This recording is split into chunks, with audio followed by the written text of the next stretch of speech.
High, this is Saif. Welcome to extra time Bangla. এই video একটি বিশেষ কারণে, একটি ব্রেকিং নিউজ দেওয়ার জন্য এই ভিডিও। ইস্টবেঙ্গল মোহনবাগান ইতিমধ্যে আইএসএল খেলছে। বাংলার তৃতীয় দল মোহামেডান স্পোর্টিংও আই লিগ চ্যাম্পিয়ন হয়ে আইএসএলের ছাড়পত্র পেয়েছে। কিন্তু একটি সমস্যার মধ্যে দিয়ে চলছে এই দল।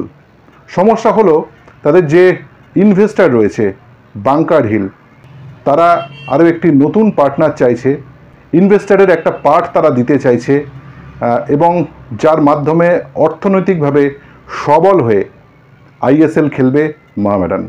আর বন্ধুরা, এই অবস্থায় এই ব্রেকিং নিউজ আপনাদের জন্য। হ্যাঁ, আপাতত যে অবস্থায় দাঁড়িয়ে রয়েছে গোটা বিষয়টি, তাতে মোহামেডান স্পোর্টিংয়ের ইনভেস্টার জনিত যে সমস্যা সেটা মিটতে চলেছে। কিভাবে মিটতে চলেছে? বাংকার হিল এবং স্রাচি গ্রুপ, তারা দুজন এক হচ্ছে এবং বাংকার হিলের যে শেয়ার রয়েছে সেই শেয়ারের পার্টে তারা অংশগ্রহণ করবে। ফলত মোহামেডান স্পোর্টিংয়ের আইএসএলে খেলার ব্যাপারে যে অর্থনৈতিক সমস্যা রয়েছে সেই সমস্যা মিটতে চলেছে। কথাবার্তা অনেকটাই এগিয়েছে, কয়েকটি মাত্র স্টেপ বাকি রয়েছে গোটা বিষয়টিকে সামনে নিয়ে আসার জন্য, অর্থাৎ সরকারিভাবে ঘোষণার জন্য আর কয়েকটি মাত্র বিষয় মাত্র পড়ে রয়েছে। কিন্তু এই গোটা কর্মকাণ্ড কিভাবে সম্ভব হলো? কেরালার মিরান গ্রুপের সঙ্গে মোহামেডান স্পোর্টিং কর্মকর্তাদের এক পোস্ত কথা এগিয়েছিল, আমরা সে খবরও দিয়েছিলাম। কিন্তু তারপর প্রায় মুহ্যমান হয়ে গেছিল মোহামেডান স্পোর্টিং সমর্থকরা।